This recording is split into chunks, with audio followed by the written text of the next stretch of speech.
Out of control spending on consultants. Last year alone, over $20 billion on well-connected liberal insiders getting contracts. And this year, I think the number said that it's going to go as high as $25 billion. Mr. Speaker, one thing we know about the Conservatives is that they don't know shame. You know what? Yesterday from the Prime Minister really freaked these Conservatives out because they saw the ambition in that speech. And not only did they see it in that speech today, as the Prime Minister stood with the Premier, investing in new nuclear to ensure the jobs of today and the future, they know that the youth... The only thing that's revolting are those answers. Speaker, there's no lessons from these Conservatives.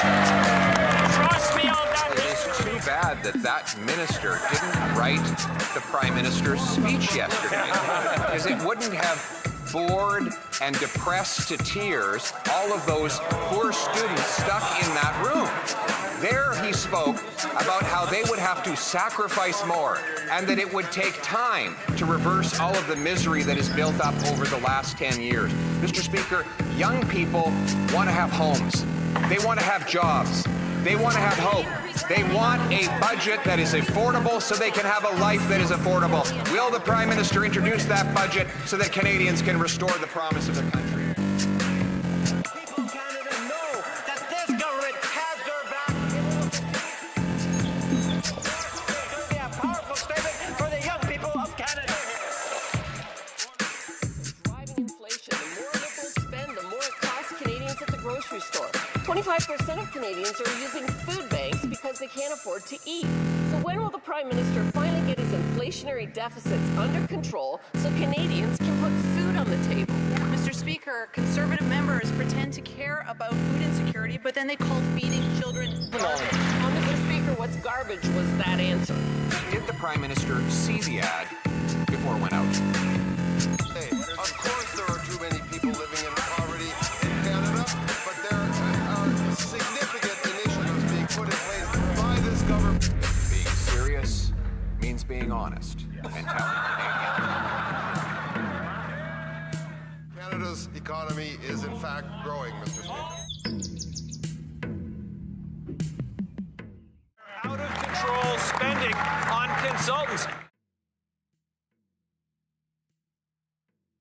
Oh, welcome to the NAP, the no answer period, where we cover the question period, prefaced by a review of the issues that have been happening in Canada and some stuff that have been going on around on the planet sometimes. Anyways, and all the events that surround it. The NAP is a daily show whenever the House sits. We start 45 minutes prior, and we will keep doing the show until the government decides to stop showing up. Like maybe after the budget. We'll see what happens there. We are streaming on 3 platforms, Rumble, X, and CommuTube. So please like, thumbs up, follow, share, subscribe. Most of all, the chat is up in Rumble. So please leave us a comment. And the comments drive the algorithm. When I'm not driving the algorithm down with my words. All right, well, let's get into our panels right off the bat. As usual, right now, we like to remind people that the government today controls your thoughts through the mainstream media. In fact, they have gone through several lengths to actually control the media in Canada. And you can see right here, Qualified Canadian Journalism Organization. So all these people all the talking heads you see on TV, they're all QCJO people. That's right, this little CRA sign-in right here. They all get a bunch of money from the government for being a QCJO member. That's right. And who is not a QCJO member? Well, that would be the independent media, the ones who don't answer to the Liberal government, the ones who are refused access to the parliamentary press gallery, and the ones who are increasingly being refused access to any other events because they are not part of the government authorized mindset. This is what we've come to in Canada. This is not the country I grew up in, where the government controlled the media like a communist nation.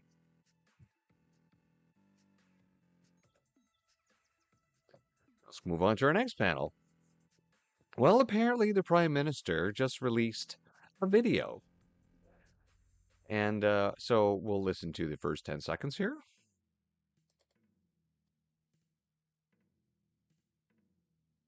It's our country, it's your future, and we are going to give it back to you.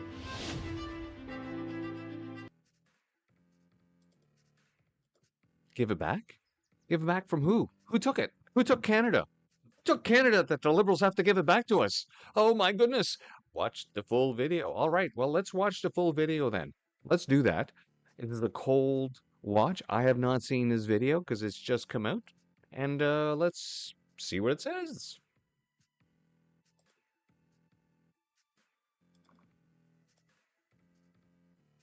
It's our country, it's your future, and we are going to give it back to you. For decades, Canada's economy became more closely linked to the United States. The US is the world's largest economy, so on the one hand, that created tons of new business and jobs for us. But it also meant that when things change suddenly for the worse down there, it causes big problems up here, and it's hard to control what happens next. As Prime Minister, my #1 focus is to put Canadians back in control by building here at home and building new partnerships abroad, so that we're not reliant on the United States. To do that, we will have to make some difficult choices, responsible choices. Federal government spending has grown massively over the last few years. That's not sustainable. We will cut wasteful government spending. We'll make massive investments in the things that grow our economy. Homes, new ports, electricity grids, the major infrastructure that will unlock the full potential of Canada. We've built big before. In the 1950s, Canada set out to build the same.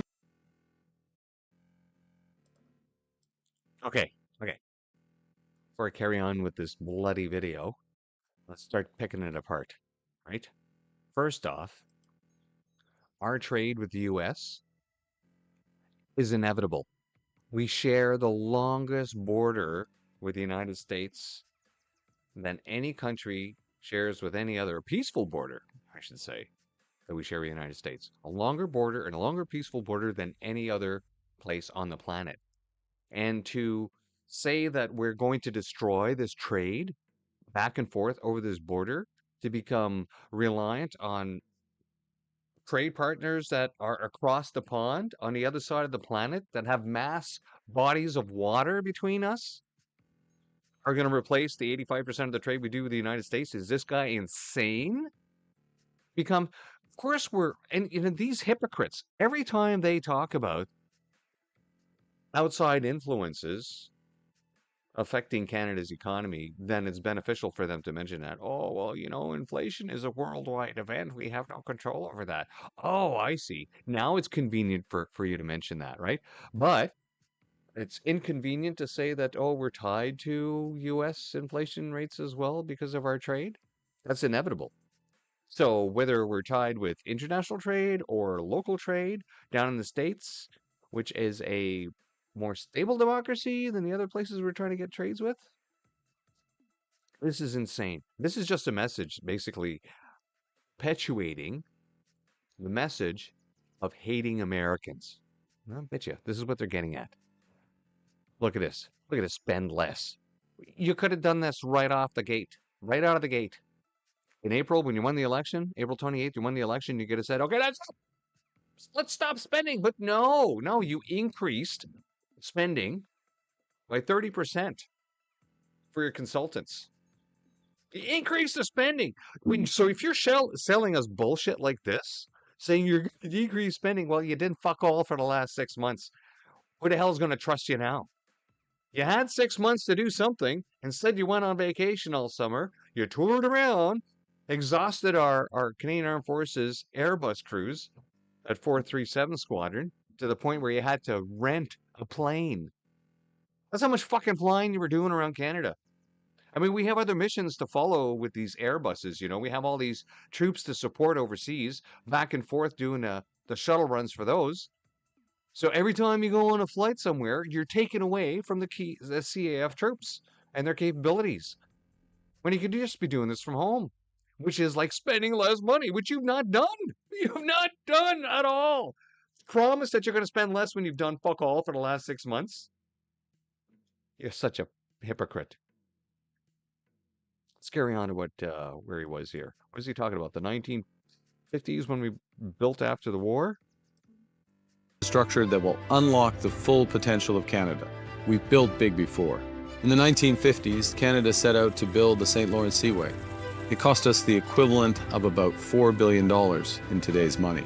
Since then, the Seaway has shipped more than $1 trillion worth of cargo to the world. Tens of thousands of Canadians, trade workers, business owners, and their employees have gone to work every day because of that. Notice how the Liberals continually love to prop up past achievements that they had nothing to do with and then pass it off as their own. They've done this repeatedly with a lot of announcements, by the way, because this government has done nothing for the past 10 years other than put in legislation that has blocked practically all development. And any development that they keep talking and crowing about is stuff that was in the works even before they came into government in 2015. Now, of course, they're announcing all these new expenditures for this big ballooning budget that you've seen. Oh, they call it investments. Yes, investments. Let's invest some more. We'll spend and we'll call it investment. I don't know why people trust this man. He is a corporate raider. He has never built a thing in his life. His entire aspect when he was CEO of Brookfield is to grab other companies, tear them apart, and make a profit out of them, and then use those investments to invest further into other companies. A lot of companies, by the way, that he's making legislative deals with right now that are increasing their profits, which is directly increasing his profits. Yes, his unethical profits behind the ethical screen that he knows what's in there that is going to make him a ton of money when he retires.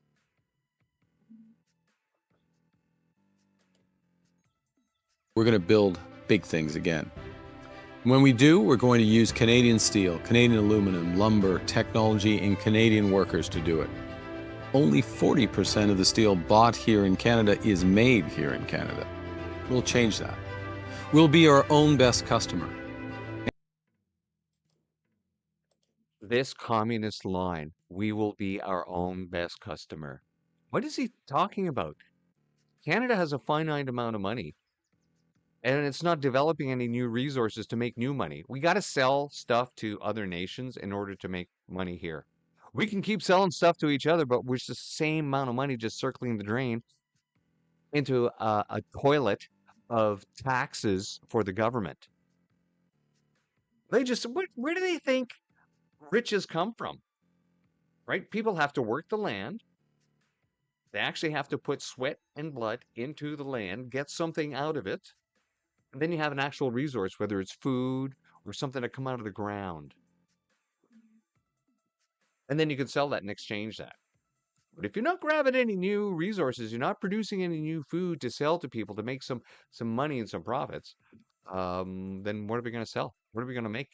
Oh, where are we going to get steel from? The steel industry that you've collapsed? Because of your anti-Trump rhetoric destroying trade prospects with the U.S.? Practically, I think everyone else on the planet now has made a deal with the United States, except for Canada, right? And you got to ask yourself, why is that? How is it that Canada's neighbors right next door are incapable of getting a decent trade deal with the United States while everyone else can? Maybe we should be looking at the people who can't manage the discussions. Oh, right, that's right. That the guy that promised he would get a deal by July, who's now telling people, sorry, no deal. You're going to have to suffer for our anti-Trump ideology. Yes, we have to continue to hate Americans. We have to continue to destroy our ability to gain some decent trade with the United States, who has a shit ton of stuff down there that's really cheap for us. But no, you will not get a trade deal with them whatsoever, will you? None whatsoever. Because it protects your own elites. That's right. Like the dairy cartels, right? They will never give up the dairy cartel, will they? We could be, have you seen that? You get a flat of eggs, it's $10. It's practically $10. That's insane. And this week I was buying lamb. Lamb was almost half as cheap as chicken. Lamb from New Zealand. Our imported lamb. So if you're looking for some cheap protein out there, right now, lamb's better than chicken. Healthier for you too. But you gotta like lamb. And, those lots of food that come in like that, those are like pretty well in 3 month lots, right?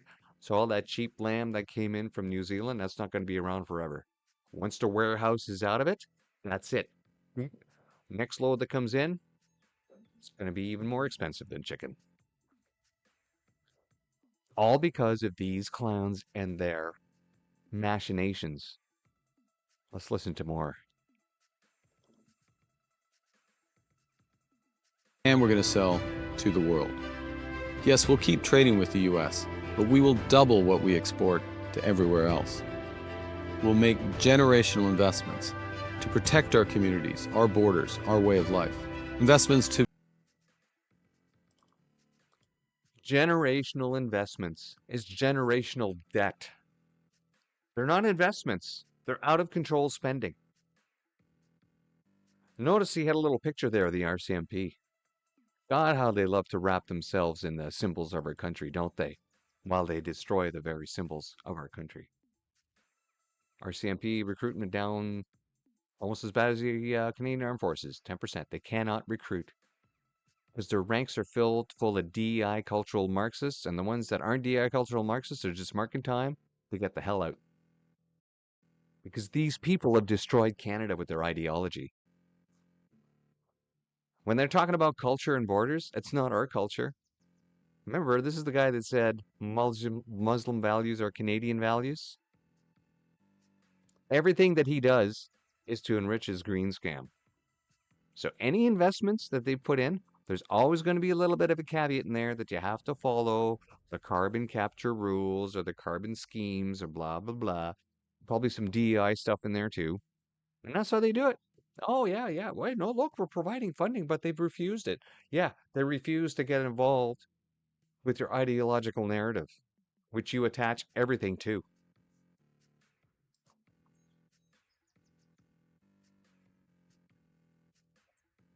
Canadians with new opportunities, better careers, and a lower cost of living. It's time to take control of our future, bet big on ourselves, and play to win. It's time to build Canada strong. 10 years of destroying Canada, and they keep talking about this new government. We're going to build Canada strong. That's 6 months and you've done nothing. They had 6 months and they did nothing for Canadians, but they did plenty for their own consultants, didn't they? Oh yeah, they funneled plenty of money. Money laundering, pretty all. They've funneled plenty of money already since he's come into power to his friends. Billions! Billions! Nobody cares. And they'll probably vote for him again. Hey, by the way, this clown here still doesn't have a constituency office. Yeah, and this whole thing about, oh, we need to find a safe place. Hell, they could have used the old constituency office that was there of the last guy they kicked out of the party so he could have that job there.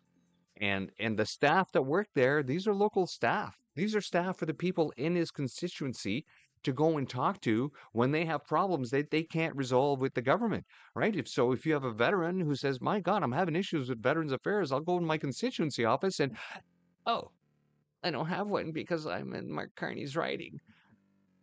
Well, they're like, oh, just go downtown. There's his parliamentary office is right downtown because his constituency is in Nepean. That's not how it works. You're supposed to have a constituency office. If not one, maybe two. Which, by the way, the leader of the opposition, the day after he was elected, boom, 2 constituency offices in his small constituency. And this clown, this billionaire, can't even be bothered to put in a constituency office for his constituents in his riding. This is how much liberals actually care about you, Canada. They are robbing you blind, taking care of you, taking advantage of you constantly, and you just take it up the bum. I think Canada loves taking it up the bum, liberals.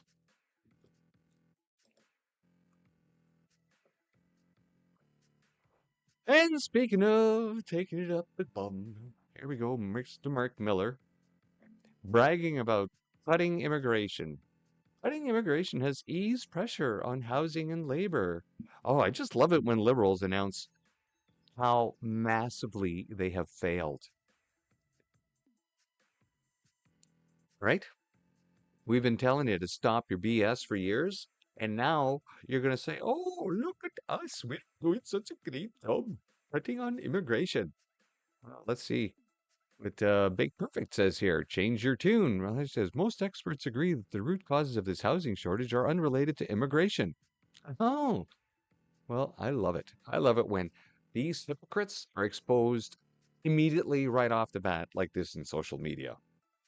Because this is how they've been operating their entire life, is constantly lying, lying, lying, and never being held accountable at any time, which they used to be able to get away with easily when it was just the dead tree media and TV, because there was hardly anybody really to expose them or deal with them.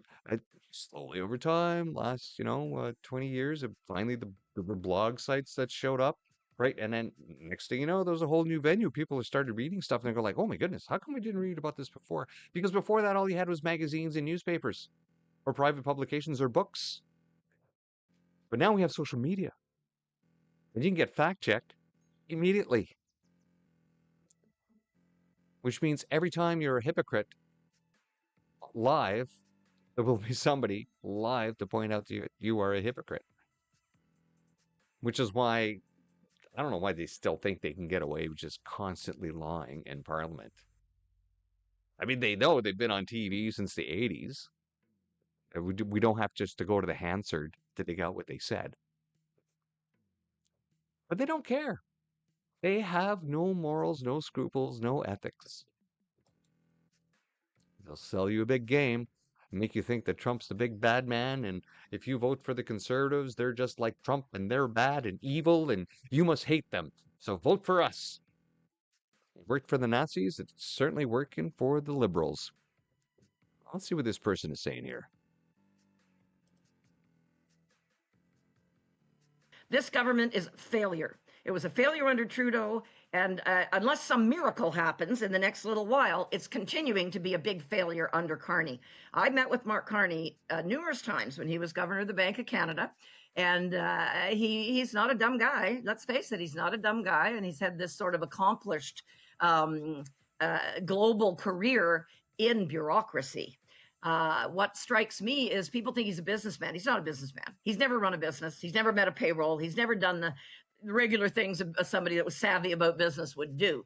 And that was shown in spades. He had a TV interview back in Atlantic Canada. I can't remember exactly where it was, but it was one of the Atlantic provinces. And he was talking about how much steel do we use? As if steel was some kind, like the tariffs on steel weren't a big deal because we didn't use much. Are you kidding? I mean, that is a fundamental ignorance of the importance of a very, key industry in Canada. It's huge to the auto sector. It's huge to so much manufacturing. When I saw that, I thought, whoa, you might have your PhD in economics, but that doesn't mean you understand the economy from the ground level.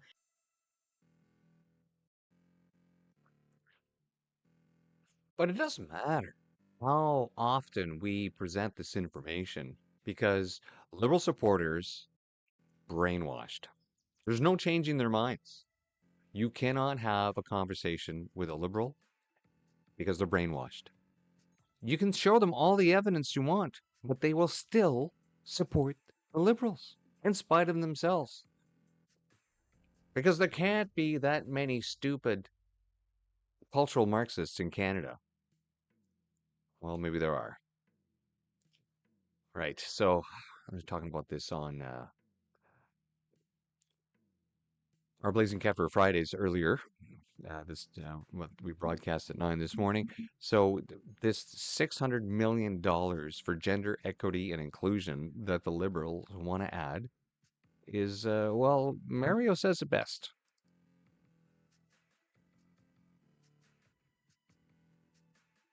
So today I am pleased to join Minister Champagne and Minister Gomasti and all of us here to announce stable, predictable, and ongoing funding to advance gender equality and inclusion across Canada.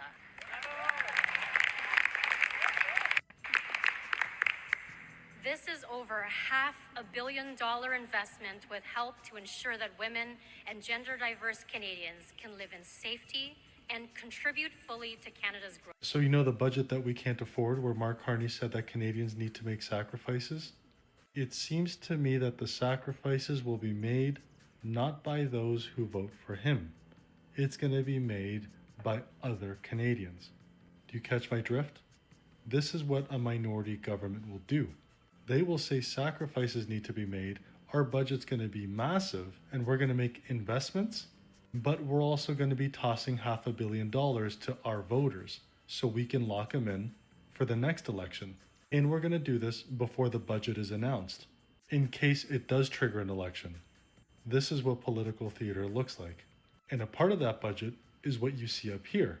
New funding for security at Pride. And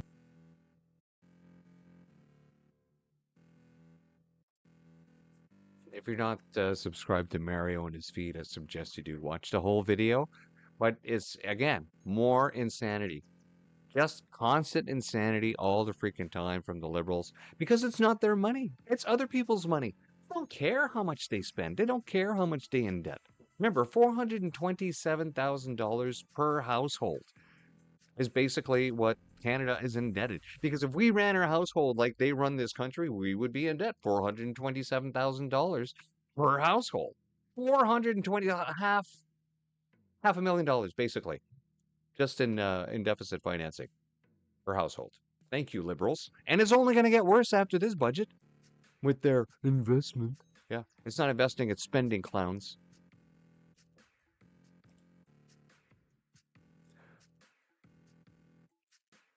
Bears again? Mocha, who did a lot of work for Rebel, has set up his own little media organization here. And he does a piece on this 18 pounds of fentanyl caught with a Mr. Singh. And you think Mr. Singh would be held in jail for 18 pounds of fentanyl? There's probably enough fentanyl to kill everybody in Canada, isn't it? Right? Ew, of course not.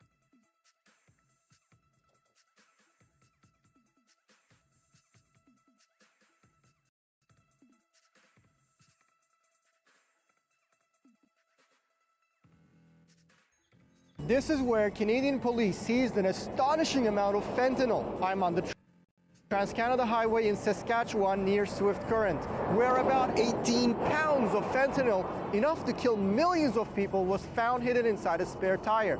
But what happened next raises serious questions about whether Canada's justice system is undermining American efforts to curb fentanyl trafficking.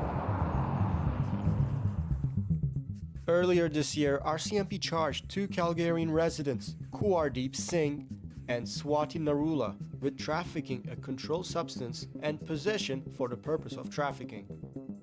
The pair were arrested after a traffic stop near Swift Current, Saskatchewan, less than 100 miles from the US border, yielded 18 pounds of fentanyl hidden inside a spare tire. The accused told investigators they were headed to Regina, but given the volume, it likely wasn't the final destination. Some of that supply was almost certainly destined for the United States. This pisses me off. They strip table salt down to 2 minerals, call it healthy, and then wonder why people are in. Where the street value and demand for Canadian routed fentanyl remains far higher. As little as 2 milligrams of fentanyl can be fatal. The 17.5 pounds seized near Swift Current contained enough pure fentanyl to kill between 2 and 4 million people. Both were remanded into custody, but that didn't last long.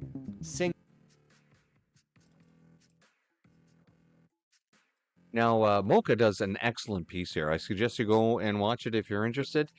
How they go down and with the interviews and they break down on how our justice system has been completely compromised out west. How miscreants in the legal profession have somehow made their way to the bench. And how this may be contributing to people getting bail when they shouldn't be. So it's a very good piece. Mocha did an awesome job on this one. And that's why I don't play the whole thing. You guys should go watch it yourself. Right, so let's do a quick little flashback to just before the last election.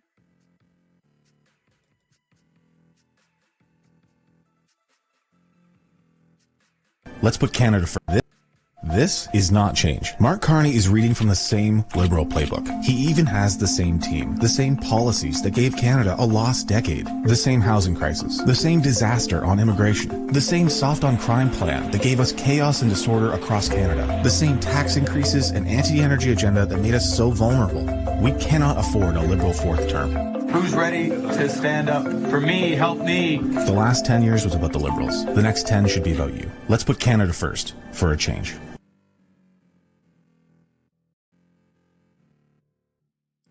So you didn't put Canada first, Canada. You voted them back in for a fourth term. And when Carney said, help me, oh yeah, you've been helping him big time, haven't you? His stocks are through the roof. Oh yeah, he's making money hands over fist. Because all those people who own shares in the companies that he knows he owns shares in know that he's the prime minister, and they know that he's directing legislation and policies to help enrich his own stocks, which enriches their stocks because they're invested in the same thing. Yippee! Yes. So if there's a fifth election with the Liberals, are we gonna? So everything in there that he said was gonna, has happened. We've had 6 more months of the same last 10 years. And it's actually gotten more expensive. Everything's gotten more expensive. In fact, they've spent even more. Remember, this government has increased the deficit by more than all other prior governments combined. And they have done nothing to fix their problems, and they have done nothing to fix their spending. Everything they say is a lie. Everything. Even when they say they're not lying. Oops, it's not the right panel. Why is Mocha here?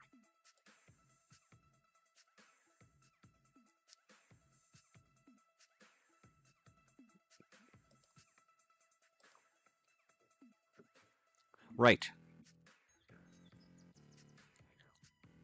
Do we have enough time to do this? We have about 10, 11 minutes? Okay.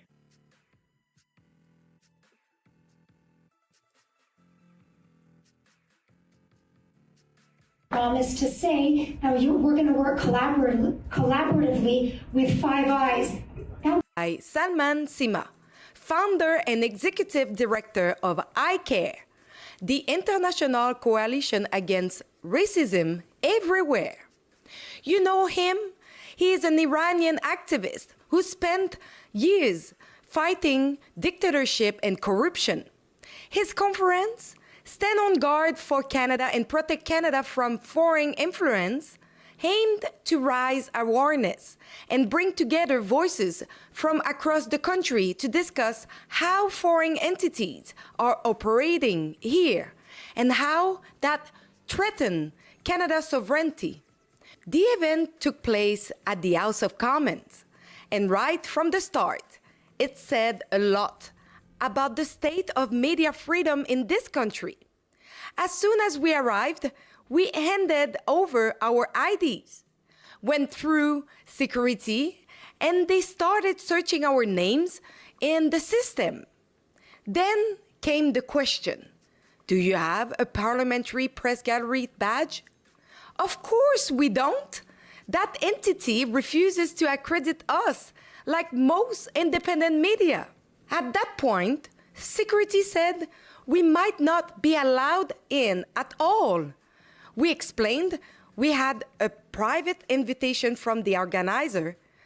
After some discussion, they finally let us in, but under strict conditions. We could attend, but not film. If we tried, we'd be kicked out. We were told to just sit and watch. They even assigned a parliamentary protective service officer to escort us.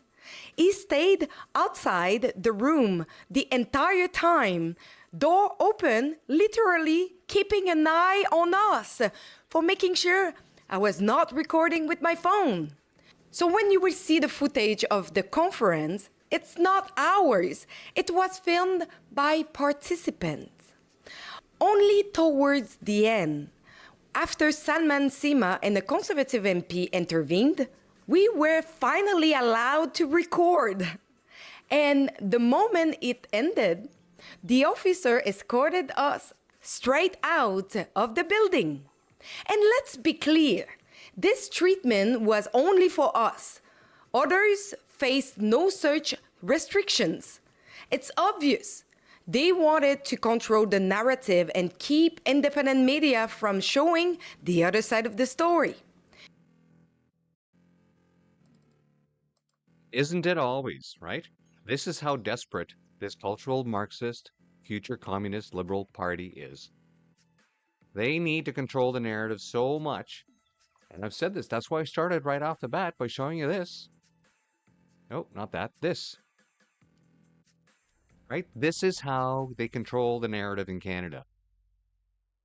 Now, the people that were refusing access, we got the right one here? The people that were refusing access to the parliament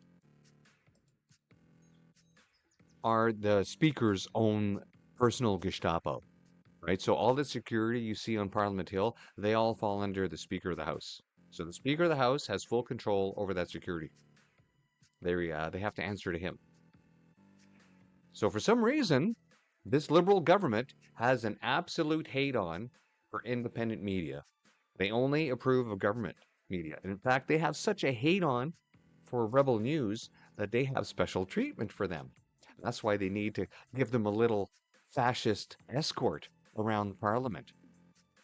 Can you believe that? This is how the government treats you, Canada.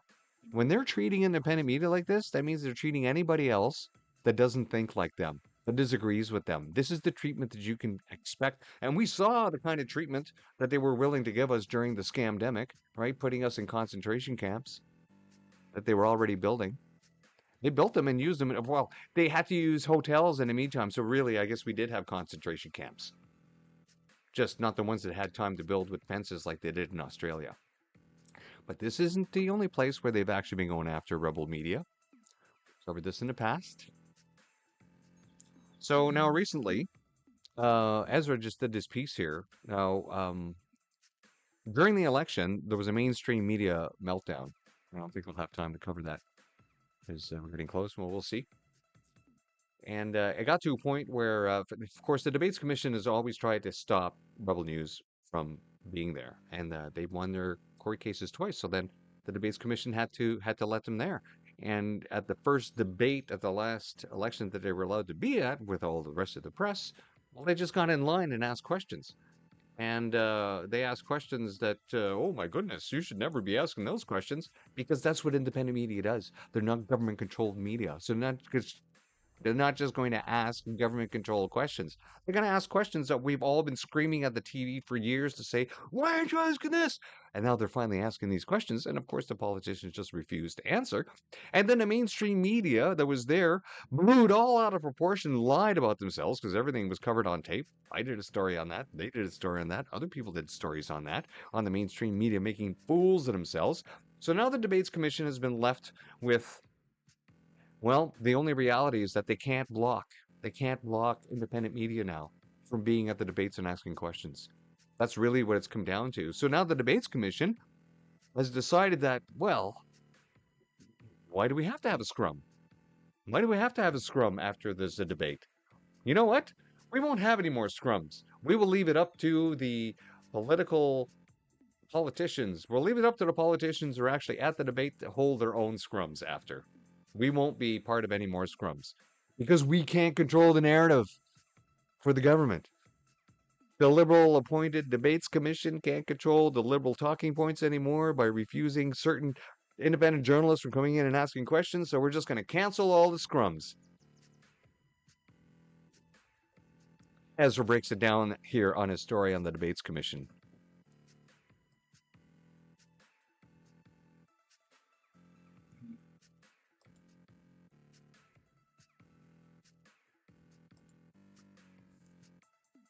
Now, do we have some time? Are we still, yes, it's still statement by members. All right, well, Canadians, we covered a bit of this yesterday on the COVIDity stupidity. that Canadians are now getting more desperate because they just can't get any resolution for their injuries, for their failed health, or for family members that were killed by the vaccine. And they can't get any answers. They can't get any justice.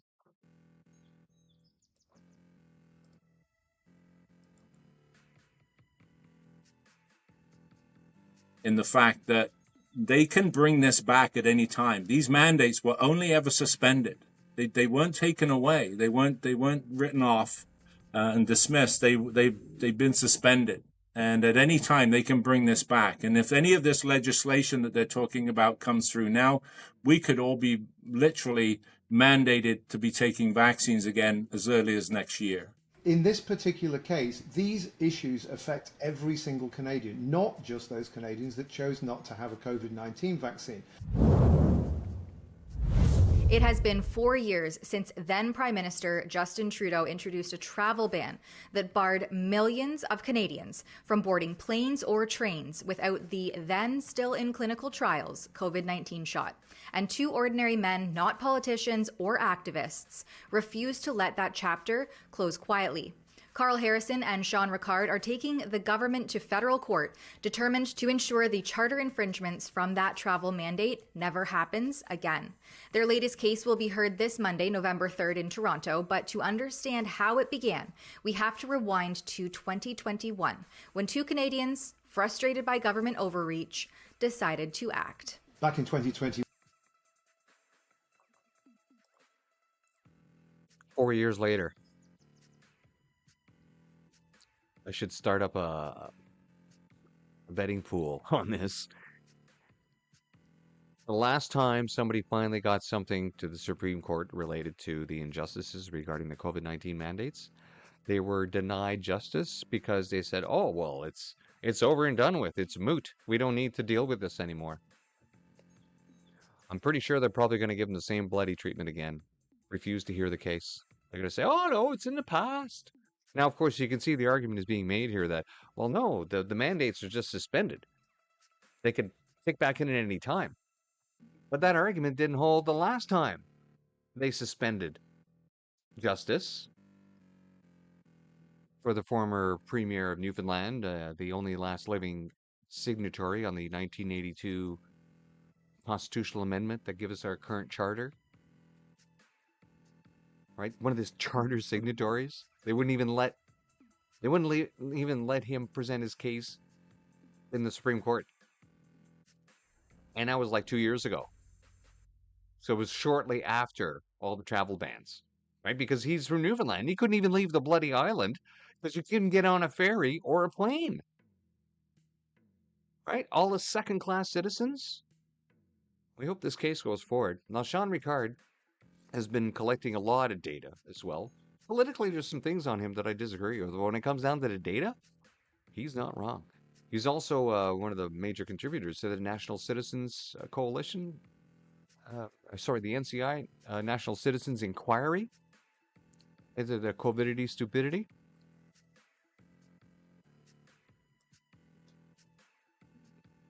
And I see we're still on statements by members. Very good piece there by Tamara, as well as this piece here, standing up against the mandates.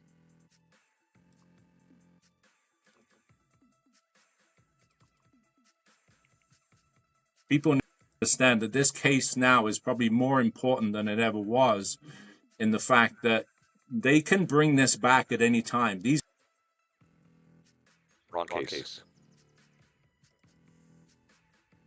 That's what I wanted.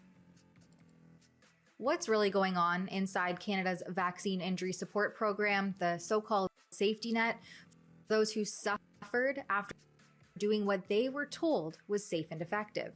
Newly released government documents that I've obtained through access to information paint a picture that it's less about helping victims and more about helping administrators get rich.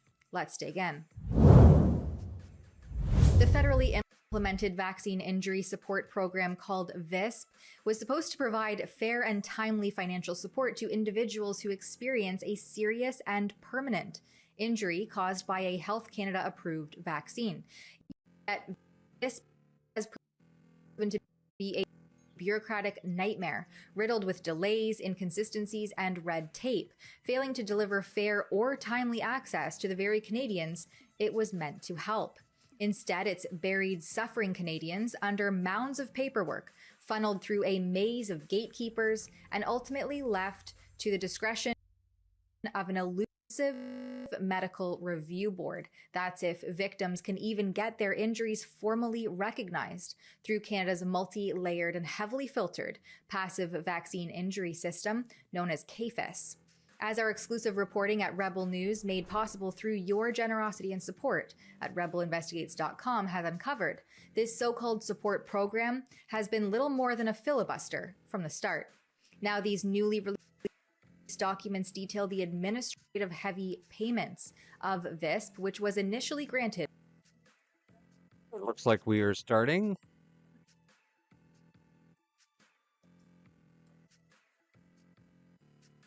And we'll just queue up. Oh my goodness me. This Parleview video. There we go. No, they're still in statements by members. That can't be right.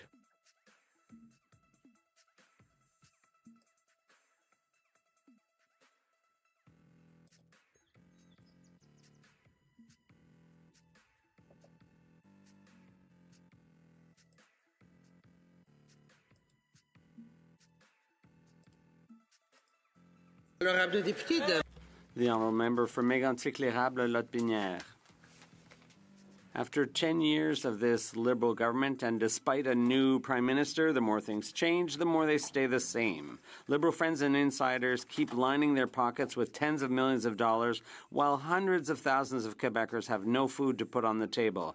Why is the Prime Minister feeding BDC, Via Rail, and EDC execs annual bonuses of over $100,000 instead of feeding families who can no longer afford groceries? What world does the Prime Minister live in, expecting young people to make more sacrifices while he gives millions to the rich? The Honourable Government House Leader. Madam Speaker, happy Halloween, first of all. And there's another celebration coming, and that's Christmas. At Christmas time, people look forward to that. It's been a big year for Canada, so this year in particular, people want to celebrate Christmas. So we're going to table a budget, and Canadians would like our Liberal plan, the Prime Minister's plan, to build a very strong country. They would like that budget to pass. So can my honourable colleague commit today not to be a Grinch and to vote for this budget? The Honourable Member for Mégantic-L'Érable-Lotbinière.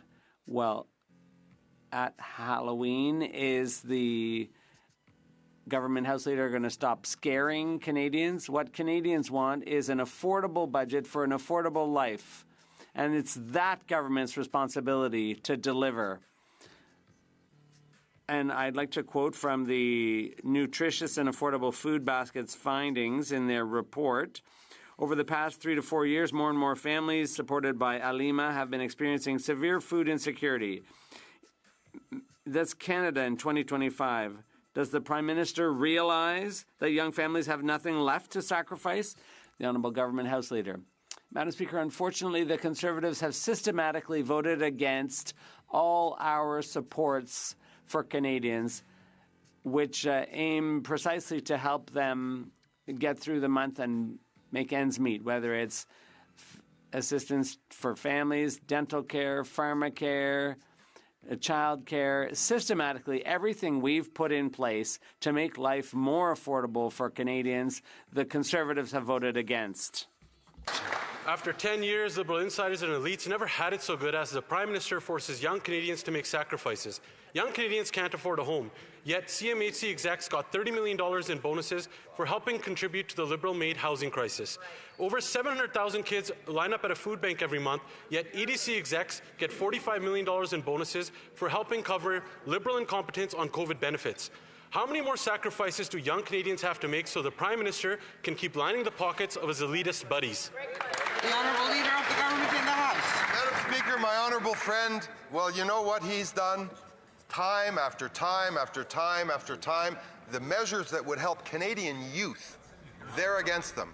Whether it be student loan relief, whether it be the fund or the savings program for first-time homebuyers, whether it be creating and building national projects that are going to give opportunities to young people from coast to coast to coast. This member stands in his place and votes against it every single time, Madam Speaker. Member for Calgary East. If any of those programs actually work, 700,000 kids wouldn't be lined up at food banks every single month. And incompetence pays in this government. Just look at the Justice Minister. A liberal-made housing crisis, a liberal-made cost of living crisis, a liberal-made food bank crisis. Liberal insiders and elitists get paid to enable liberal failures. When will the Prime Minister stop rewarding liberal incompetence and actually give Canadians an affordable budget for an affordable life? The Honourable Leader of the Government in the House. Madam Speaker, it's Halloween, and we certainly want to wish a happy Halloween to all Canadians. There's another big holiday coming up. Canadians would like to have a Christmas, a holiday season in peace. No ads with the Leader of the Opposition, that Grinchy guy, screaming at them through their television screens or their telephone screens, Madam Speaker. Mr. The finance critic on the other side should stand in his place right now and tell Canadians they can be off the hook. We're not going to have an election. We're going to vote for that great Liberal budget. The Honourable Member for Dufferin-Caledon. Sacrifice more. That's the message this Liberal Prime Minister just gave to young Canadians. You know, the young Canadians living through generationally high youth unemployment. Young Canadians who have mostly given up hope of ever owning a home. Yep. Meanwhile, Liberal insiders get rich. Liberal-appointed executives at BDC are getting, on average, a bonus of $216,000. A young Canadian would be desperate to have that as a salary. So, as the budget approaches, what sacrifices are these young people being asked to make while they get Liberal insiders rich bonuses? Right on. The Honourable Secretary of State. Thank you, Madam Speaker. The members opposite claim to be there for youth or to be concerned about youth, and yet at every opportunity when there is a chance to vote for investments and supports for our young people and families, they vote against. They will have another opportunity in this budget to support the tax cut on first-time homebuyers, to support the permanence of the National School Food Program, to support continued investments in early learning and childcare. I hope that they will join us in avoiding a Christmas election by supporting the budget. Thank you, Madam Speaker. The Honourable Member for Dufferin-Caledon. The question actually was about young Canadians and what they're going to be asked to sacrifice, which of course they didn't answer. Young Canadians are going to have to figure that out in the budget, and sacrifice they have. They've sacrificed by not being able to own a home. They've sacrificed by having generationally high youth unemployment. And this Liberal message is, we passed all these things. Things should be better, except they're not. Yeah. 700,000 children now at a food bank despite their programs. Youth unemployment is the highest it's been in a generation despite their programs. Their programs aren't working, and their economics is driving young people into unemployment. The Honourable Parliament Secretary. Thank you, Madam Speaker. Conservatives claim to care about young people, yet every time a measure comes to support them, they vote against it. They voted against a national housing strategy, the first home savings account, against expanding mortgage criteria, and now they won't commit to voting for cutting the GST. That would save first-time home buyers $50,000. Don't worry, Madam Speaker. Canadians know that Liberals are here to support them, and we hope that the other side can show they're really serious and they care about young people by supporting our budget on November 4th and avoiding a Christmas election. Thank you, Madam Speaker. The Honourable Member for Gaspésie, Les Îles de la Madeleine, Listagouche. Madam Speaker, it's Halloween and the Liberals are trying to scare people. They're threatening to call an election if their budget isn't passed as is, but they're in a minority. All they have to do to get their budget passed is make a deal with the Bloc, the Conservatives, or the NDP, or anyone. We in the Bloc, we have demands that are in line with what Quebecers want. The Liberals can choose to respond to those needs or find other supporters, but if they're the ones refusing to negotiate with anyone, aren't they the ones acting in bad faith? The Honourable Government House Leader. Thank you. What I would point out to the member is that the Bloc, with its 22 members, has demanded $36 billion in additional spending that Canadian taxpayers would have to foot the bill for. But yes, Madam Speaker, we are listening. We are working with all the opposition parties. And yes, we obviously want this budget to pass and to avoid a Christmas election. The question to my colleague is he going to vote against a Christmas election in Quebec, or is he going to support the budget? The honourable member for Gaspésie-Les-Îles-de-la-Madeleine. Madam Speaker, the Liberals have three choices of supporters for their budget. Of course, we would like them to work with us because our demands address the real needs of Quebecers around health care and seniors' purchasing power. Of course, we'd prefer that they invest in Quebec rather than give fortunes to oil companies or tax breaks to web giants. But that's the Liberals' choice. For now, they're choosing to go it alone. They're not working with anyone. Why are they holding Quebecers hostage with threats of an election at Christmas instead of negotiating? The Honourable Government House Leader. Madam Speaker, as for my leader and my colleague, the Finance Minister, they have shown great openness. It's the leader of the Bloc Québécois who said, without even having heard a single word of what's in the budget, he has taken the position that he'll be voting against the budget.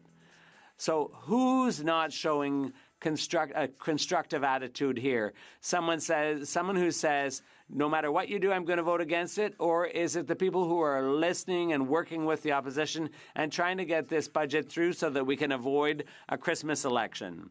The Honourable Member for Côte-Nord, Kawachawachamak, Nitasasan. Madam Speaker, the forest industry is at a breaking point. It can no longer bear the costs of the softwood lumber dispute on top of Donald Trump's tariffs. Representatives of businesses, workers, and municipalities were in Ottawa this week. They are demanding that the federal government cover 50% of future countervailing duties to be paid until the end of the dispute, when our companies will be reimbursed. Ultimately, this will cost the federal government nothing. But in the medium term, it would save businesses and jobs. Will Ottawa do its part? The Honourable Parliamentary Secretary. Thank you, Madam Speaker. Yes, the federal government is there and always will be to support our lumber industry and our forestry industry. We're very aware that this is a crucial industry in many parts of Quebec and Canada. We will continue to work cooperatively with the provincial governments, including Quebec. We will be there, and we are, and we will be there. The Honourable Member for Louis Saint Laurent, Akiwenrak. Madam Speaker, after 10 years of Liberal government, after 10 years of compulsive deficits, the debt has doubled. A deficit is like throwing fuel on the fire of inflation. And unfortunately, we have a government that's saying one thing and doing the opposite. They're telling young people to make sacrifices, but meanwhile, they're spending $20 billion on consultants, much to the delight of the regime's cronies. Can this Prime Minister stop asking young Canadians to make sacrifices and finally table an affordable budget for an affordable life? The Honourable Parliamentary Secretary. Madam Speaker, we're all going to see on November 4th what this government's budget is. It's a budget of the 21st century. It will address the very serious issues we're facing now, given what's happening in the U.S. So I sincerely hope, I would like the Conservatives and the Bloc to vote in favor of this budget so we can avoid a very destructive budget, a very destructive election, rather, at Christmas time. The Honourable Member. Madam Speaker, what Canadians and Quebecers would like, and he knows because this is exactly what he did when he was in the provincial government of Quebec, what Canadians want is a balanced budget. This government, over the past 10 years, has pushed 2.2 million people into the food banks. He's part of a government that has caused 700,000 kids to have to resort to food banks. Will this government take responsible action and table an affordable budget for an affordable life? The Honourable Parliamentary Secretary. Madam Speaker, the budget that will be tabled on November 4th is a responsible budget, and it's an ambitious one. The time is now. This is a decisive point. We need to take action to support Canada's economy so that our children's future is well protected. Now is the time to take action, and we will be doing so strongly. Madam Speaker, after 10 years of this government, Liberal elites and insiders have never had it so good. But the Prime Minister told young Canadians they need to sacrifice. While Canadians are lined up at food banks, this Liberal government hired the Prime Minister's buddies to staff his new defence procurement and major projects offices. He's paying them $679,000 and $577,000 salary. Of course, he's paying the woman less. That's his track record. So this at a time when Canadians are struggling to afford to live. Will this Prime Minister stop making young people sacrifice so he can line the pockets of the Honourable Secretary of State? Madam Speaker, I know the party opposite has had a bad week and they're focused on their leader, but we're focused on affordability, we're focused on building Canada. Madam Speaker, on November 4th, we are going to come forth with a generational budget that will invest in Canada. We have order, so I don't have to give the honourable member the opportunity to answer from the top. The honourable Secretary of State. Thank you, Madam Speaker. Madam Speaker, I know the party has had a difficult week with their leader, and they're focused on anything but we are focused on affordability and building Canada. On November 4th, we will come forth with a generational budget that will invest in Canada, we will invest in Canadians, we will build this country because we believe in Canada. Thank you. The honourable member for Sarnia-Lambton-Quijano. Well, so far they've built a record-smashing 2.2 million food bank visits, and over 700,000 of those are children. Rent has doubled. According to the Canadian Income Survey, 380,000 seniors are living in poverty. They can't afford homes, and they can't even afford food. Some of them are living in their cars. When will this Prime Minister stop using taxpayer dollars to make his rich friends richer and finally give Canadians an affordable budget for an affordable life? That's right. The Honourable Secretary of State. Madam Speaker, we will take no lessons from the Conservatives. Madam Speaker, on November 4th, we're laser focused on delivering a generational budget. We will invest in Canada, we will invest in Canadians, we will invest in infrastructure, defence projects, and housing. Madam Speaker, we believe in Canada. We will build Canada in the strongest economy in the G7. I hope the members opposite will join us and pass our budget and not cause a Christmas election. Thank you, Madam Speaker. Member for Tecumseh-Williamsburg. Right when this Prime Minister was telling young Canadians they would have to make sacrifices, he was signing off for bonuses for Liberal elites. These taxpayer-funded payouts included $11 million for the fat cats at Via Rail, $30 million for the bureaucrats at Canada Mortgage and Housing, and $60 million for the bankers at the Business Development Bank, all while everyday Canadians struggle to afford the necessities of life. Instead of asking Canadians to sacrifice more, why doesn't the Prime Minister cut off insiders cashing in on Canadians' misery? The Honourable Secretary of State. Thank you, Madam Speaker. We do understand the pressures that Canadians are facing, and at the same time, the Conservative Party offers really nothing new. Our government is empowering young Canadians to build lifelong careers. This is one of the reasons we are fast-tracking the Build Canada Homes program to get homes built, to fast-track major projects, to create tens of thousands of high-paying careers across this country. Those careers are available to young people, and we know that they're at the heart of building Canada strong, building the strongest economy in the G7, and we encourage members opposite to support the budget and avoid a Christmas election. The honourable member for Tecumseh-Williamsburg. Madam Speaker, it's impressive the Liberals are actually recognizing Christmas. Canadians are being asked to pull the wagon through the mud while Liberal cronies ride comfortably on top. The government isn't worried about families lining up at food banks. They're too busy lining the pockets of insiders. They're not bothered with cutting home prices. They're too focused on cutting checks to bumbling bureaucrats. They don't care about rising debt and inflationary deficits so long as the money keeps flowing to the Liberal elites. When will this Prime Minister stop using tax dollars to reward his friends? The Honourable Parliamentary Secretary. Mr. Speaker, I see the Conservative misinformation spin cycle just continues and continues, but it never produces a grain of truth. If the Conservatives want the truth, we'll tell them the truth. The true story is that the Conservatives never stand up in this House when it comes time to support youth. They voted against, actively undermined their futures by voting against student loan support, by voting against grants for students. They voted against a national housing strategy many times in this House. They voted against the tax-free savings accounts for youth to help them realize the dream of home ownership. They voted against the National School Food Program. The honourable member for Kenora, Kuwitino. According to the Liberals' own numbers, they overspent on the bureaucracy at FedNor by 60% of what was planned last year, Madam Speaker. That's $2.7 million spent on themselves that should have been used to support communities across Northern Ontario. Madam Speaker, while people across the country are struggling with housing costs that have doubled and a record 2.2 million people are visiting food banks, the Liberals continue to fund bureaucracy. So, Madam Speaker, when are they finally going to stop their out-of-control spending and deliver an affordable budget for an affordable life? The Honourable Parliamentary Secretary.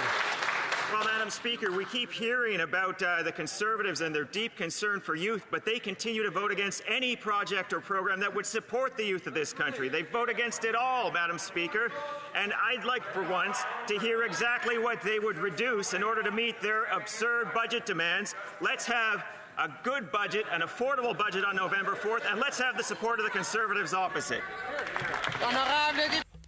The honourable member for Pierre Boucher, Les Patriotes Verchères. After years of willful blindness, Ottawa's finally taking action against discount truck drivers, but it's far from enough. The federal government said they'd done 100,000 inspections, but in fact, they didn't do 100,000. They said they actually only did 1,000. That's 100 times less. And when we questioned them, they admitted that actually it wasn't even 1,000, it was only 650. The rest were outreach activities. Luckily, ridicule doesn't kill, unlike discount drivers. So when is Ottawa finally going to take this problem seriously? The Honourable Parliamentary Secretary. Madam Speaker, our absolute priority is the safety of our roads and drivers. The Minister is acting in good faith, and in the budget there will be targeted programs worth $67 million to deal with the problem of non-compliance. The Bloc can vote in favour of that. They can help us pass the budget and avoid a Christmas election. Will they do that? The honourable member for Pierre Boucher, Les Patriotes Verchères. Madam Speaker, if it weren't for the Bloc, nothing would have ever been done. We suggested 10 solutions to the problem of discount drivers. The Liberals are only implementing one of those, and they want us to applaud them. But there's still no federal investigation. They're still allowing foreign workers to incorporate. There's still no data sharing between governments. In short, Ottawa is tackling corporate fraud, and that's great. But the heart of the problem is getting those drivers off our roads. They're dangerous and they don't follow the rules. When will Ottawa finally take action? The Honourable Parliamentary Secretary. Madam Speaker, once again, our absolute priority is the safety of our roads and drivers. Budget 2025 provides significant measures to provide for road safety. And once again, the opposition will have a choice. Are you going to vote in favour of better safety on our roads and for our drivers? I certainly hope you will vote in favour. Langley. Madam Speaker, on Halloween we expected ghosts and goblins, not ghoulish government spending. But this Prime Minister told students they need to make more sacrifices, more spooky words from a government that's already drained their wallets. Young Canadians are haunted by high prices, buried under debt, and scared stiff for their futures. The Liberal spending is out of control. It's a fiscal fright fest. When will this government stop its reckless tricks and finally give Canadians the treat of affordability? That's right. Honourable Secretary of State. Mr. Speaker, it's fortunate that next week we will have an affordable budget for Canadians, and we hope that the members opposite will join us in supporting that budget. It will include many ways to invest in young people, in young families, in making homes more affordable, in making food available at schools, and making dental care available, and a number of other things that will support Canadian families. I trust they will support us and avoid a Christmas election. Thank you, Madam Speaker. The honourable member for Abbotsford South Langley. Madam Speaker, Canadians have been struggling for a decade. They have got nothing left to give. Canadians are being told to cut back while this Liberal government refuses to cut their own wasteful spending. Nationwide, food bank visits have hit 2.2 million, including 700,000 children. In my province of BC alone, food bank visits went up 80% since 2019.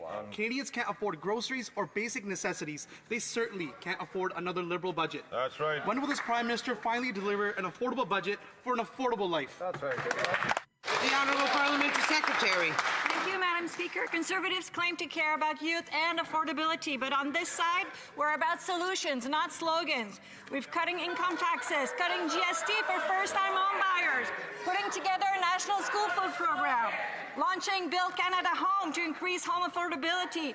We launched Office of Major Project. Canadians don't live in a pretend world. They know we're here to help them, support them, make life more affordable, and build the strongest economy of the G7. So we hope you can support us and show you really care about youth and affordability on November 4th. Thank you. The Honourable Member for Lévis-Lotbinière. Madam Speaker, manufacturing companies throughout the greater Chaudière-Appalaches region, including Armoire de Cuisine Bernier in Lévis, are being stifled by U.S. export tariffs of 25%. These tariffs will double on January 1st to 50%. Madam Speaker, the United Kingdom is at 10%. The EU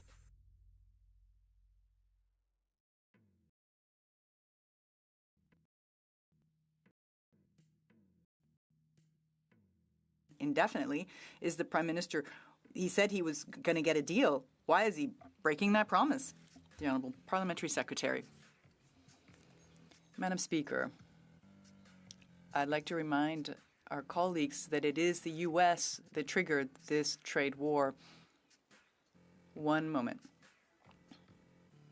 We will find an agreement with the Americans, but not at any cost, not any deal. A bad deal is worse than no deal. Our main focus is to defend Canadian workers, maintain access to the American market, and we will wait as long as it's required till the Americans come back to the table. For Regina Wascana. Madam Speaker, an agreement was finally reached last night at the APEC summit in South Korea. Unfortunately, the agreement was between the United States and China to reduce tariffs, but not Canada. This Prime Minister flew to Asia, met with the Chinese president, had a nice photo op, but still no deal. Madam Speaker, in this international game of deal or no deal, why is it always no deal for Canada from this Prime Minister? The Honourable Parliamentary Secretary. Thank you, Madam Speaker. And I want to reassure that Canada is on the diplomatic stage every day, both diversifying trade and defending Canadian interests. We will continue to work every day to ensure that Canadian businesses, Canadian citizens, Canadian residents are well protected in everything we do. We will continue to negotiate every trade deal we can. The United States is our biggest trading partner. We're ready to be at that table while we continue to diversify the trade around the world. Thank you, Madam Speaker. The Honourable Member for Regina Wascana. Madam Speaker, it's not just Chinese canola tariffs that are punishing Canadian farmers. India has slapped a 30% tariff on Canadian peas and a 10% tariff on lentils. Canada cannot export beef to the United Kingdom, but the UK can and does export beef to Canada. When will this Prime Minister finally stop with the photo ops and finally get a deal for Canadian producers? The Honourable Parliamentary Secretary.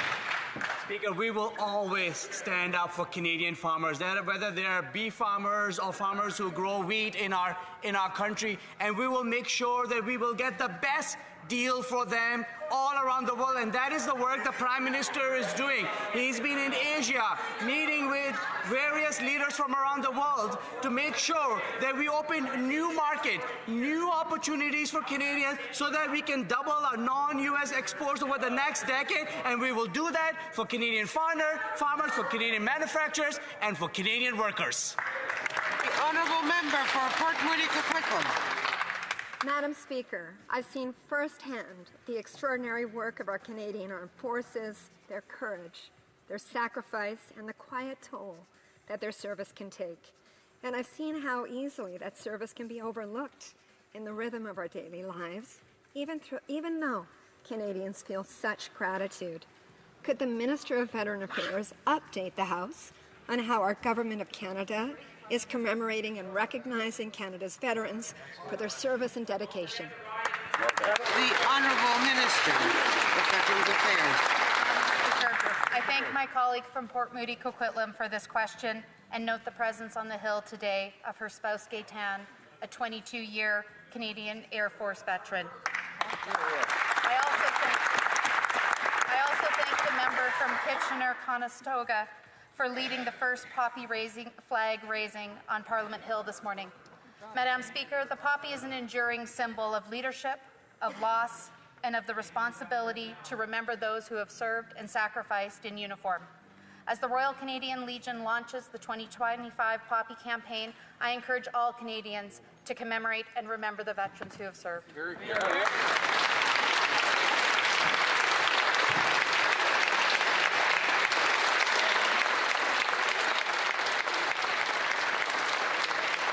The Honourable Member for Vaughan Woodbridge. Food Bank Canada report a record-smashing 2.2 million visits to the food bank in just 1 month, the most ever. The CEO of Food Bank Canada said she is shocked that people are stopping at the food bank on their way home from work because they can't afford groceries. She said, and I quote, "It's really shocking to see how far people are falling behind every single day," end quote. After a decade of liberal deficits and inflationary spending, people just can't keep up. When will they realize their inflationary deficits are driving up the cost of food and driving people to the food bank? Honourable Secretary of State. Thank you, Madam Speaker. I think it's important to once again underline the fact that the report that the members opposite cite also lists, inclusive of the Canada Disability Benefit, the Canadian Dental Plan, Early Learning and Childcare, the National School Food Program, the National Housing Strategy, among the many tools and investments that support alleviating poverty in this country, all of which have been voted against or opposed by the members opposite. We will have a budget next week that will continue to invest in Canadians, in young Canadians and families, and we trust they will join us and vote for the budget and avoid a Christmas election. Thank you. The Honourable Member for Vaughan Woodbridge. The only people who seem to want a Christmas election is this Liberal government. Canadians don't want Liberals to force a costly election. They want an affordable budget. The Liberal government doesn't seem to get it. We have record Liberal deficits and a record number of people who can't afford food. 2.2 million people lining up at food banks. Over 700,000 of them are children. The more they spend, the more Canadians pay at the grocery store. So, will they present an affordable budget so families can afford to feed themselves? Great question. The Honourable Parliamentary Secretary. Well, Madam Speaker, it is disheartening to know that Conservatives don't even read the report that they quote in this House. It's obvious because the very report that they're quoting from Food Banks Canada asks our government to move forward with income assistance for people living with a disability. They asked for a dental care plan. They acknowledged the work of addressing the housing supply issues in this country. And they also mentioned a national school food program, which that party has voted against time and time again in this House.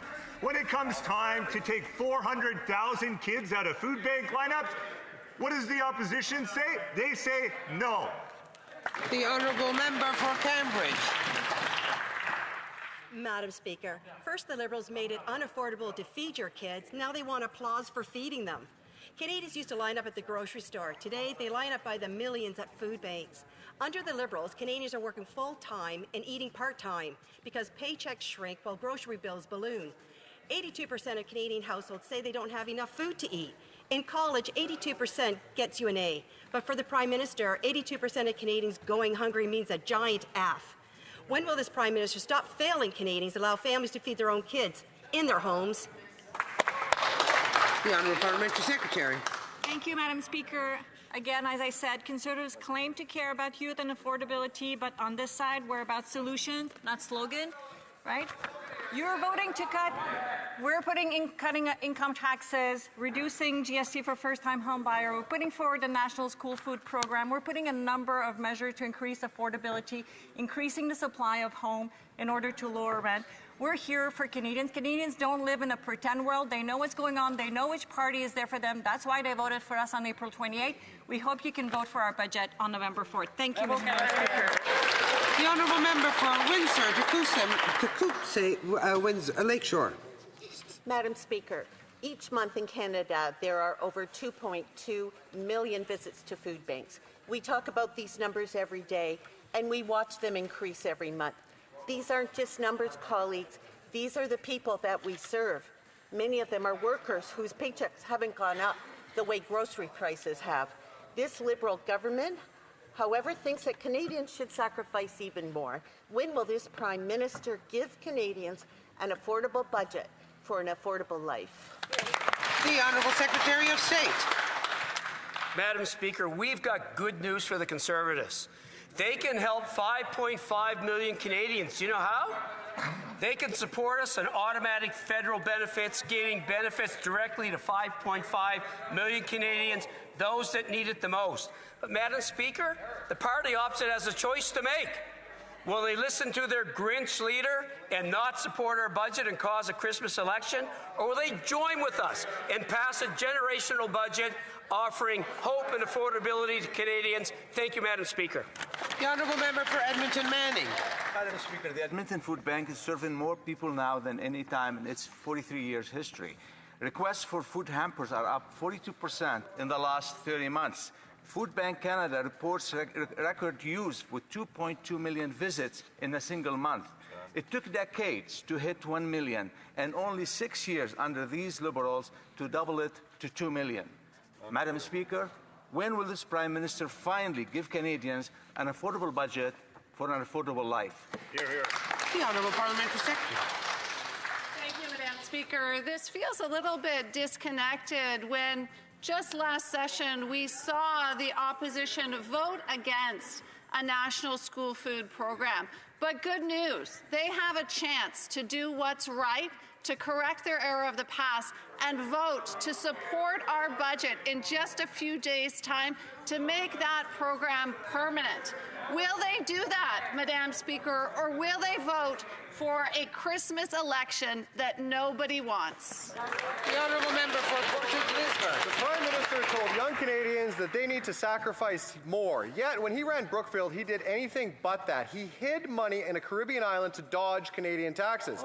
Not at a bank, mind you, but through a bike shop in Bermuda. And if this is the kind of sage financial advice that we are meant to follow, I wonder if we expect the owner of that bike shop to be appointed the next Liberal Minister of Finance. So a simple question, Madam Speaker, will the Prime Minister confirm that he is not stashing cash on offshore havens? The Honourable Parliamentary Secretary. Madam Speaker, we've got a generational budget coming on November 4th that's going to be building on the successes of the past couple of months, successes that include today announcing billions in new investments in critical minerals, 20 deals with countries across the world. This is just going to build on that, Madam Speaker. This budget is exactly what's needed for this moment. I hope the Conservatives support it and help us avoid a Christmas election that absolutely nobody wants. The honourable member for Portage Lisbon. Just like the Prime Minister, an avoidance of an answer, because since day one, the Prime Minister has dodged public disclosure of his financial holdings. He's flipped through every excuse in the book, but he's finally running out of pages. This week, 163 Liberal MPs tried to protect their leader from scrutiny, but they failed. Conservatives passed a motion to investigate his corporate connections and potential conflicts. Instead of hiding behind a cloak of secrecy, he should finally come clean. So I will ask again, Madam Speaker, can the Prime Minister confirm he has not a single dollar stashed away in offshore tax havens? The Honourable Parliamentary Secretary. Madam Speaker, Canadians are rightly focused on the real issues. We face a dangerous and changing world, one that demands big responses, and you're going to see big responses in the November 4th budget. We've already heard about many of the initiatives that are coming out of it. Madam Speaker, I hope the members opposite will support this budget, avoid a Christmas election, and help Canada lead in the G7. The honourable member for Parkland. Madam Speaker, media has reported that Brookfield Asset Management, under the guidance of the Prime Minister, stashed money in Bermuda to avoid paying $5.3 billion in taxes between 2021 and 2024. What is it with these Liberal Prime Ministers and their billionaire islands? They just can't resist it. While the Prime Minister tells young Canadians that they need to sacrifice, the Prime Minister dodges the bill himself. We are supposed to be in this together, but it appears that the Prime Minister, in his role as chair of Brookfield, is avoiding paying his fair share of taxes. Can the Prime Minister confirm, does he have any investments in offshore tax havens, yes or no? The Honourable Parliamentary Secretary. Madam Speaker, Canadians know that our economy faces significant headwinds due to the trade tensions with the United States, and Canadians knew that, and that's exactly why they voted for this government and a Prime Minister with the economic resume to get us through turbulent times and build a stronger economy. Next week on November 4th, we'll present our first budget as a new government, which will focus on jobs and opportunities, which will focus on growth and productivity, which will make generational investments to unlock new opportunities for youth and all Canadians. The only question is, will Conservatives give... The honourable member for Parkland.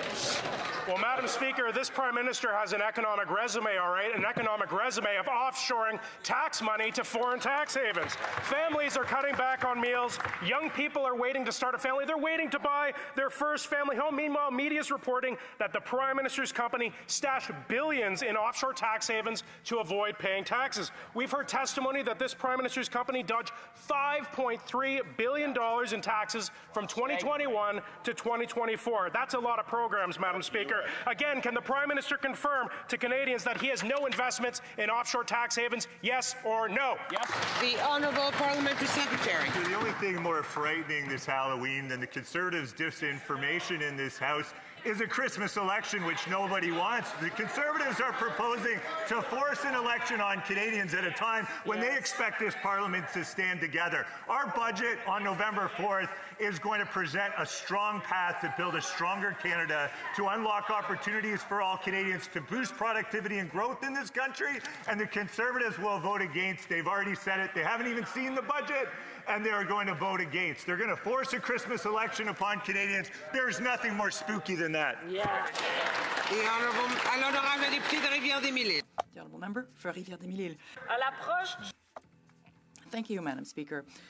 As Budget Day approaches on November 4th, our government remains committed to building an economy where everyone can succeed. Women, girls, and 2 SLGBTQI+ people have been clear. They want to see concrete measures to ensure they have the tools, the resources, and the opportunities they need to be safe, to feel protected, and to thrive. Can the Parliamentary Secretary to the Minister for Women and Gender Equality tell the House how our government is working to deliver on this commitment? The Honourable Parliamentary Secretary. Thank you, Madam Speaker. It's such a pleasure to say Madam Speaker. I want to thank my colleague who's a real leader when it comes to gender equality. I was with my colleague, the Minister of Finance, my colleague, the Minister for Women and Gender Equality, and my other colleague for Services to Indigenous People, and we were enthusiastically able to announce an investment of $660 million to advance gender equality. We traveled through the entire country. We worked from community organizations. They defend people, and they want predictability, and we will be there for that. The Honourable Member for Côte-du-Sud, Rivière-du-Loup, Katascomique, Témiscouata. Madam Speaker, the Prime Minister promised to negotiate a win with the United States on softwood lumber, but he completely failed. When he came to power, U.S. tariffs were at 14%. Today, they're at 45%. Under this Prime Minister, tariffs have tripled, and our workers are the ones paying the price. In communities such as Saint-Pamphile, Dacoam, Laurent-Versé, and Saint-Just-du-Lac, entire families depend on the forest industry for their livelihood. Madam Speaker, when will the Prime Minister stop betraying our workers, our families, our industries, and our regions? The Honourable Parliamentary Secretary. I must say, Madam Speaker, that I am astounded by the tone of the colleague's question, because he knows full well that our government is here to support workers in the forestry sector, and we've been doing that for a long time. We'll continue to do that because we know full well that that industry is critical for our rural communities, remote communities in Quebec, in Ontario, in BC, in New Brunswick. It's important to continue our work. We will do that, but we will not just sign off on any old agreement. We want the best deal in the best interest of everyone. Member for Sudbury East, Manitoulin Nickel Belt. Madam Speaker, hard-working folks in Northern Ontario are once again facing uncertainty. The Gogama sawmill in my riding has shut down for 2 weeks. When it reopens, it will be reduced to 1 shift. The Prime Minister promised to negotiate a win with the United States. Well, it's no win. It's tariffs tripling to 45%, and it's a broken promise for softwood lumber. Our communities deserve better than empty promises. When will the Prime Minister stop selling out our forestry workers? The Honourable Parliamentary Secretary. Well, Madam Speaker, the forest sector is core to our economy and core to our Canadian identity. My own family has been in the forest industry since long before Canada was a country. We will always stand with forest workers, and my heart goes out to the affected. U.S. tariffs and duties are completely unjustified. We know that. We're working at all levels to address it. In the meantime, we are also diversifying our economy. The Prime Minister is in Asia right now working on deals. We are going to be masters of our own future, Madam Speaker, and we will happily work with members opposite to help support the sector. The Honourable Member for Vernon, Lake Country, Monastic. Mr. Speaker, the Prime Minister promised he would negotiate a win with the United States. He has broken that promise on softwood lumber. When the Prime Minister took office, softwood lumber's tariffs were at 14%. Now they're at 45%. This year in the North Okanagan, hardworking people are being sent home from mills because of this government's failure to secure a softwood lumber agreement. So my question is this: when will this government stop driving resources jobs out of Canada, stop taxing families into poverty, and start trusting Canadians to stand on their own 2 feet again? Great question. The Honourable Parliamentary Secretary. Thank you, Speaker. I want to thank the member for asking a very important question. Of course, we are continuously working and making sure that we find new opportunities for our lumber producers. I know that ministers and many members of Parliament are going to British Columbia to meet many of those forest lumber producers to ensure that we are creating new opportunities. And that's why, Speaker, we are so focused on ensuring that we double our non-U.S. exports in the next decade. That means building new alliances and new friendships around the world. That is why the Prime Minister is in Asia meeting with leaders to create those opportunities. We'll continue to do that work so that our lumber producers remain the best. The Honourable Member for Hamilton Mountain. Speaker, Bill C-3 sets out a balanced, straightforward framework for citizenship. Canadian parents born abroad will be able to pass on their citizenship only if they can prove a substantial connection to Canada before the birth or adoption of their child. This is fair. Would the Parliamentary Secretary for Immigration please share with this House what is at stake if we don't act today to advance Bill C-3? Hear, hear. The Honourable Parliamentary Secretary. Madam Speaker, from the moment she was elected, that member has committed herself to matters of fundamental justice, and that's exactly what's at stake in Bill C-3. In December of 2023, as colleagues will know, the Ontario Superior Court of Justice ruled that there is an inconsistency in Canadian citizenship law, and so C-3 rectifies that inconsistency. Whereas Canadians who are born here or naturalized here can, of course, pass down their citizenship to their children, that same right is not available to Canadians who are born abroad with children who are also born abroad. I urge colleagues to get behind C-3. I thank the NDP for their support. This is the measure that will improve Canadian citizenship law in conformity with the Charter, Madam Speaker. The Honourable Member for Lanark, Frontenac.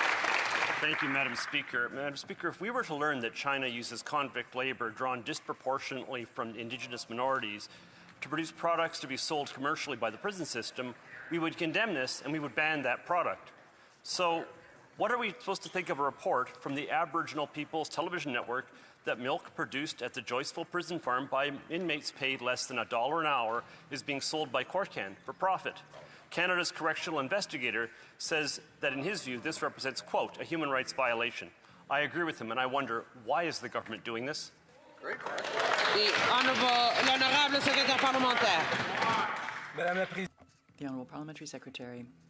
Madam Speaker, the programs in correctional services in Canada giving inmates opportunities to learn new skills mean that when they leave jail, they will be able to find work. They will not end up in a cycle where they're back in jail. These are programs that inmates appreciate and the Canadian public does as well. The honourable member for Winnipeg Centre. Madam Speaker, it's alarming to hear the Prime Minister talk about sacrifice in this budget, when year after year his government has sacrificed the safety of Indigenous women and girls, ignoring the crisis of our murdered and disappeared loved ones. Now the Liberals push resource projects despite clear evidence that boomtown man camps fuel gender-based violence. Will this government finally put Indigenous women's safety before corporate profit, or will we be left out of the budget yet again? Well, the Honourable Parliamentary Secretary. Madam Speaker, I thank my honourable colleague for the question. We know that Indigenous women, girls, and Two-Spirit people continue to face violence at rates that are deeply disproportionate. This reality is rooted in generations of colonial policies and systemic discrimination and underinvestment in Indigenous communities.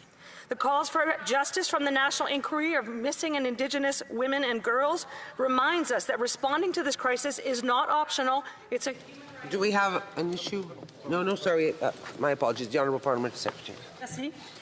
This is the responding to the National Inquiry on Missing and Indigenous Murders of Girls and Women reminds us that responding to this crisis is not optional. It's a human rights obligation. Our government takes this seriously and remains firmly... And I have to go to the next question. The Honourable Member for Saanich Gulf Islands. Thank you, Madam Speaker. I wonder if Canadians realize how much many of us as MPs want to be Team Canada. We want to be united, and we know we need to put Canada first. Yet the Canada Pension Plan Investment Board Act requires that we ignore whether Canada's put first when they decide where billions of dollars of our pension get invested. Will this government update the Investment Board Act to make sure Canada comes first? The Honourable Leader of the Government in the House. Madam Speaker, Canada's pension plans, the Maple 8 and others, lead the world not only in securing returns and a prosperous future for our retirees and our pensioners, but lead the world in ethical and above-board investments all over the world, including in Canada. The CPPIB and other pension funds in this country will continue, I'm sure, to take investing in Canada very, very seriously.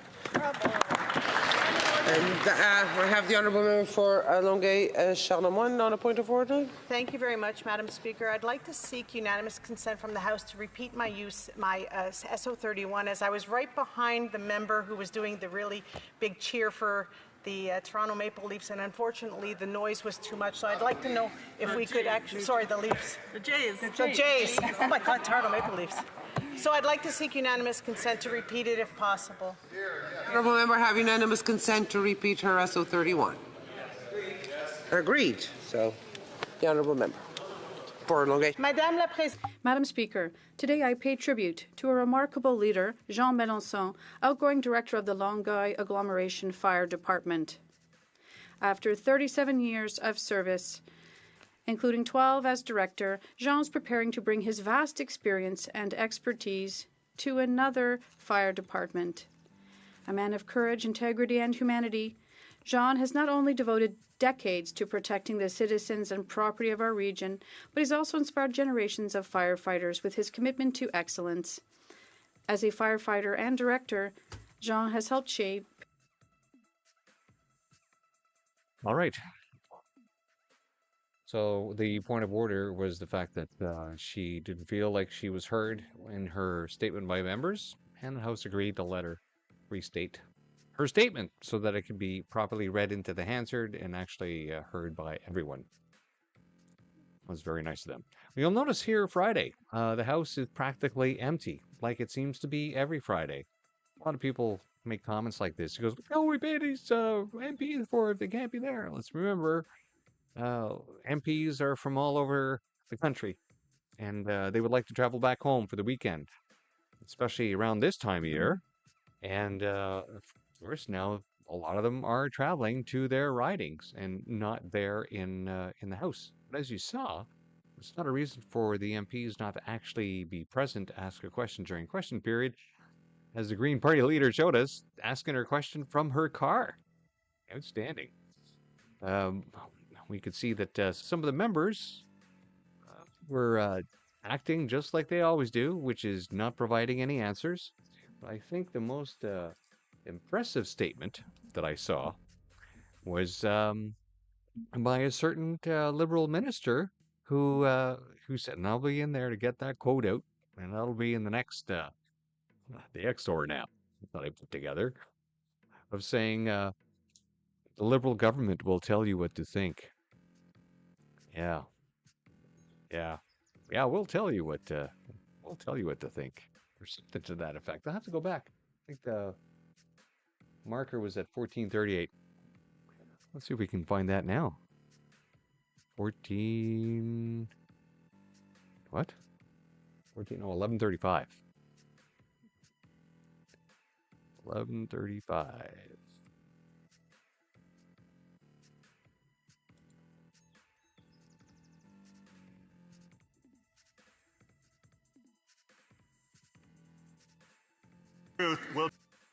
The regime's cronies.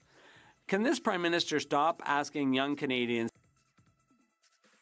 they would have to make sacrifices? He was signing off for bonuses for Liberal elites. These taxpayer-funded payouts included $11 million for the fat cats at Via Rail, $30 million for the bureaucrats at Canada Mortgage and Housing, and $60 million for the bankers at the Business Development Bank, all while everyday Canadians struggle to afford the necessities of life. Instead of asking Canadians to sacrifice more, why doesn't the Prime Minister cut off insiders cashing in on Canadians' misery? The Honourable Secretary of State. Thank you, Madam Speaker. We do understand the pressures of fast-tracking people. The Honourable Member for digging through the mud while Liberal with cutting home the Liberal elites. I see the Conservative misinformation spin cycle just continues and continues, but it never produces a grain of truth. If the Conservatives want the truth, we'll tell them the truth. The true story.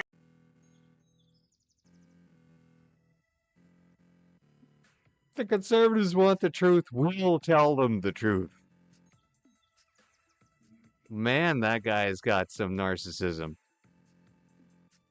This pretty well is the Liberal mindset right there. If you want the truth, we will tell you the truth. Buddy, you are just a walking disaster in question period when it comes to getting the best clips. All right. Well, thanks for coming out. Please like, share, subscribe, leave us some comments, and we will send you on your way out with the ORNAP supplement that was released earlier today, which is just some clips from yesterday, which, again, these are the same questions that were asked again today, briefly near the end of the question period, of which, of course, you will never get an answer, because this is the no answer period. Adios. The Honourable Member for St. Albert, Sturgeon River. Mr. Speaker, the Prime Minister stands to make tens of millions of dollars in future bonus pay from 3 investment funds that he registered in Bermuda and the Cayman Islands. So a simple question, how many other investments does the Prime Minister have in offshore tax havens? Good question. The Honourable Government House Leader. That member knows very well that all members in this House must abide by some of the strictest, most stringent ethics rules in the world. The Prime Minister has not only met but exceeded his requirements under those ethics guidelines, Mr. Speaker, and he will continue to do so. The Honourable Member for St. Albert, Sturgeon River. Mr. Speaker, expert testimony reveals that the Prime Minister's company, Brookfield, is the biggest tax dodger in Canada, having avoided paying a staggering $6.5 billion in taxes in just 5 years. As chair of Brookfield, the Prime Minister registered 3 investment funds in Bermuda and the Cayman Islands in which he stands to make millions. So again, how much does the Prime Minister have in offshore tax havens? The Honourable Government House Leader. Once again, Mr. Speaker, Canada lives under the most stringent and strong ethics guidelines for designated public office holders in the world. All members must comply with these requirements. These requirements are met very transparently, including the Prime Minister's, which is all, of course, available for the public to view. These ethics guidelines in Canada are strong, and we should be proud of that, Mr. Speaker. For St. Albert, Sturgeon River. Mr. Speaker, the Liberals speak of a stringent and robust regime, yet the Prime Minister's company, Brookfield, registered multiple funds to a bike shop in Bermuda, all to avoid paying taxes in Canada, a bike shop. The Prime Minister is dodging a simple question, so I will ask it again. How much money does he have in offshore tax havens? Just a number, please. The Honourable Secretary of State for Financial Institutions. Mr. Speaker, on April 28th, Canadians had a choice between a leader with world and business experience versus a leader with no experience outside of this House. Canadians spoke loud and clear. They elected a leader that's going to build Canada, invest in Canada. They elected a leader that's going to make Canada the strongest economy in the G7. Thank you, Mr. Speaker. Member for St. Albert, Sturgeon River. Mr. Speaker, the Prime Minister refuses to come clean about his offshore tax havens. Meanwhile, he lectures young Canadians that they need to sacrifice more. Well, after 10 years of these Liberals, they can't afford food, they can't afford rent, they have nothing left to give. So when will the Prime Minister park his hypocrisy, come clean, and tell us how much cash he has stashed in offshore tax havens? The Honourable Secretary of State. Mr. Speaker, while the party opposite is focused on their leader, we're focused on Canada. We're focused on building our economy the strongest in the G7. Mr. Speaker.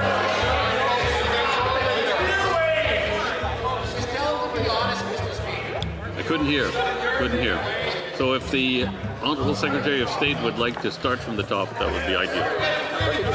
Start from the top. Mr. Speaker, the party opposite has had a bad week. We understand that. They're focused on their leader and they're focused on a revolting caucus. But on this side of the House, we are focused on building Canada. We are focused on investing in Canada.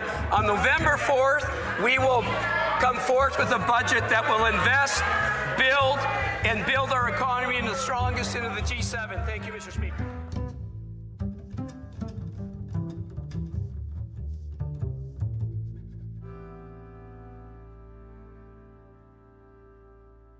Out of control spending on consultants. Last year alone, over $20 billion on well-connected Liberal insiders getting contracts. And this year, I think the number said that it's going to go as high as $25 billion. Mr. Speaker, one thing we know about the Conservatives is that they don't know shame. You know what? Today from the Prime Minister really freaked these Conservatives out because they saw the ambition in that speech. And not only did they see it in that speech today, as the Prime Minister stood with the Premier investing in new nuclear to ensure the jobs of today and the future, they know that the only thing that's revolting are those answers. Speaker, there's no lessons from these Conservatives. Trust me on that. It's too bad that minister didn't write the Prime Minister's speech yesterday, because it wouldn't have bored and depressed to tears all of those poor students stuck in that room. There he spoke about how they would have to sacrifice more and that it would take time to reverse all of the misery that has built up over the last 10 years. Mr. Speaker, young people want to have homes. They want to have jobs. They want to have hope. They want a budget that is affordable so they can have a life that is affordable. Will the Prime Minister introduce that budget so that Canadians can restore the promise of their country? People in Canada know that this government has their back. They have